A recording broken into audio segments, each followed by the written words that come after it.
Right, మళ్ళీ మనం హైదరాబాద్ వెళ్దాం. ఇప్పుడు ఫోన్ ట్యాపింగ్ కేసు ఇంకా ఓ కొలిక్కి రావడం లేదు. ఇప్పటికే 3 సార్లు శ్రవణ్ రావును సిట్ అధికారులు విచారించారు. ఎస్ఐబి మాజీ చీఫ్ ప్రభాకర్ రావుని ఇండియాకు రప్పిస్తే ఫోన్ ట్యాపింగ్ కేసు ఓ కొలిక్కి వచ్చే అవకాశాలు కనిపిస్తున్నాయి. ప్రభాకర్ రావును ఇండియాకు రప్పించేందుకు పోలీసులు విశ్వ ప్రయత్నాలను చేస్తున్నారు. దీనిపై ఎక్స్క్లూజివ్ ఫీల్డ్ రిపోర్ట్ కుమార్ అందిస్తారు. కుమార్, తెలంగాణలోనే సంచలనం ఫోన్ ట్యాపింగ్ కేసు ఇప్పటి వరకు కూడా ఇంకా ఒక కొలిక్కి రాలేదనే చెప్పొచ్చు.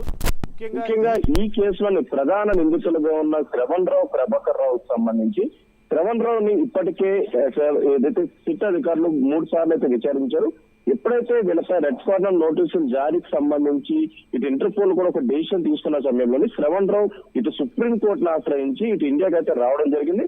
ఇండియా వచ్చిన తర్వాత ఏదైతే పోలీసులకి ఏదైతే ఈ విచారణకు సంబంధించి తను సహకరిస్తారంటూ కూడా ఏదైతే విచారణ కూడా హాజరయ్యారు. మొదటి రోజు విచారించిన సమయంలో 7 గంటల పాటు శ్రవణ్ రావు అయితే సిట్ అధికారులు అయితే జూబ్లీస్ సిఎస్ లో విచారించారు. కానీ ఆ సమయంలో శ్రవణ్ రావు ఏదైతే ఇటు అధికారులు అడిగిన ప్రశ్నలకు ఎటువంటి సమాధానం లేకుండా మాట దాటవేసే ప్రయత్నాలు అయితే చేశారు. ఆ తర్వాత రెండోసారి మరొకసారి విచారణకు అయితే పిలవడం జరిగింది. రెండోసారి కూడా ఒక అరగంట పాటే ఏదైతే విచారణ అయితే కొనసాగించారు. అలాగే మూడోసారి పిలిచినప్పుడు మాత్రం ఒక 4 గంటల పాటు శ్రవణ్ రావు అయితే విచారించడం జరిగింది. ముఖ్యంగా ఈ ఫోన్ ట్యాపింగ్ కేసుకు సంబంధించి ఎప్పుడైతే తెలంగాణలో కాంగ్రెస్ ప్రభుత్వం హయాంలోకి వచ్చిందో ఇమీడియట్ గా ఈ ఫోన్ ట్యాపింగ్ కి సంబంధించి మొదటగా కేసు అయితే రిజిస్టర్ అయింది. రిజిస్టర్ అయిన సమయంలో ఇటు ప్రణీత్ రావుని మొదటగా అదుపులోకి తీసుకున్న సమయంలో కూడా ఏదైతే అతను విచారించిన తర్వాత ఈ కేసులోని కీలకమైన వ్యక్తుల పేర్లు బయటకు రావడంతో కూడా ఇటు పోలీసులు కూడా ఒక్కొక్కరిని అరెస్ట్ చేసి కూడా వాళ్ళని విచారించి వాళ్ళ స్టేట్మెంట్లు కూడా రికార్డ్ చేయడం జరిగింది. ముఖ్యంగా చూసుకున్నట్టయితే ఎప్పుడైతే ఈ శ్రవణ్ రావు అలాగే ప్రభాకర్ రావు ఏదైతే ఈ కేసులో ప్రధాన నిందితులుగా ఉన్నారని తెలిసిన తర్వాత వీళ్ళని ఇండియాకి రప్పించేందుకు కూడా పోలీసులు విశ్వ ప్రయత్నాలు అయితే చేశారు. ముఖ్యంగా ఇందులో శ్రవణ్ రావు అయితే రావడం జరిగింది. కానీ ఇటు ఏదైతే ప్రభాకర్ రావు మాత్రం ఇంకా యుఎస్ లోనైతే ఉన్నారు. ప్రస్తుతం పోలీసులు ప్రభాకర్ రావును ఇండియాకి రప్పించేందుకు విశ్వ ప్రయత్నాలు అయితే చేస్తున్నారు. కానీ ఈ ప్రయత్నాలు మాత్రం ఇంకా ఫలించలేదని చెప్పొచ్చు. ఎందుకంటే ముఖ్యంగా ఇప్పుడు ప్రభాకర్ రావును ఇండియాకి రప్పించేందుకు ఇటు రెడ్ కార్నర్ నోటీసులు జారీ చేయడం కూడా ఇటు సిబిఐ కూడా అంగీకరించింది. దానికి సంబంధించిన పత్రాలు, సాక్ష్యాలు కూడా ఇంటర్పోల్ అధికారులు కూడా ఇవ్వడం జరిగింది. ఇంటర్పోల్ అధికారులు కూడా ఈ రెడ్ కార్నర్ నోటీస్ చేయడానికి కూడా అంగీకరించినట్లయితే తెలుస్తుంది.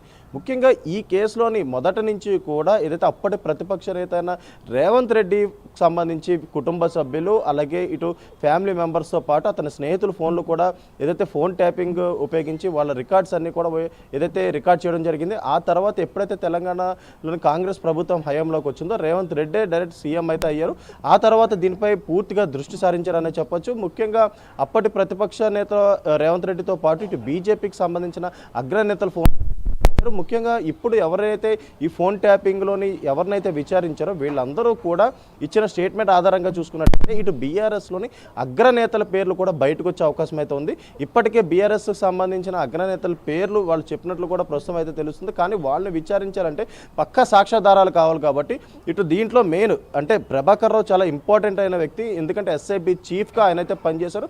ఎస్ఐబికి సంబంధించే ఈ ఫోన్ ట్యాపింగ్ వ్యవహారం మొత్తం కూడా నడిచింది. ముఖ్యంగా అవుట్ ఆఫ్ కంట్రీ నుంచి ఈ ఫోన్ ట్యాపింగ్ సంబంధించిన పరికరాలన్నీ కూడా ఎస్ఐబికి అయితే తీసుకురావడం జరిగింది. అక్కడ ఈ ఫోన్ ట్యాపింగ్ కాబట్టి ఖచ్చితంగా ఈ కేసులో ఎస్ఐబి చీఫ్ ప్రభాకర్ రావు మాత్రం మోస్ట్ వాంటెడ్గా అయితే తెలుస్తుంది. ప్రస్తుతం అతను రప్పించేందుకు కూడా పోలీసులు విశ్వ ప్రయత్నాలు అయితే చేస్తున్నారు. ముఖ్యంగా ఏదైతే ప్రభాకర్ రావు ఇండియా వస్తే గనక అతన్ని విచారిస్తే ఫోన్ ట్యాపింగ్ కేసులోని ముఖ్యమైన నేతలు అంటే గత బీఆర్ఎస్ సంబంధించిన అంటే అప్పుడు బీఆర్ఎస్ ప్రభుత్వం కాబట్టి అప్పుడు ఈ ఫోన్ ట్యాపింగ్ పాల్పడ్డారు. కాబట్టి ముఖ్యంగా అందుట్లో కీలకమైన పేర్లు బయటకు వచ్చే అవకాశం అవుతుంది. ఇప్పటికే ఈ ఫోన్ ట్యాపింగ్ కేసు రాజకీయంగా కూడా ఒక యూటర్న్ అయితే ఇప్పటికే కొంతమంది నేతలకు కూడా నోటీసులు ఇచ్చి జూబ్లీస్ కూడా సిట్ అధికారులు అయితే విచారించారు. ముఖ్యంగా ఈ సిట్ అధికారులు విచారించిన తర్వాత వాళ్ళని ఏదైతే వాళ్ళు కూడా స్టేట్మెంట్ కూడా రికార్డ్ చేయడం జరిగింది. కాకపోతే ఈ కేసులోని ప్రధానంగా ఉందన్న ఏదైతే ప్రభాకర్ రావు మాత్రం ఇంకా ఇండియాకి రాలేదు. కాబట్టి అతన్ని ఇండియాకి రప్పించేందుకు కూడా పోలీసులు విశ్వ ప్రయత్నాలు అయితే చేస్తున్నారు.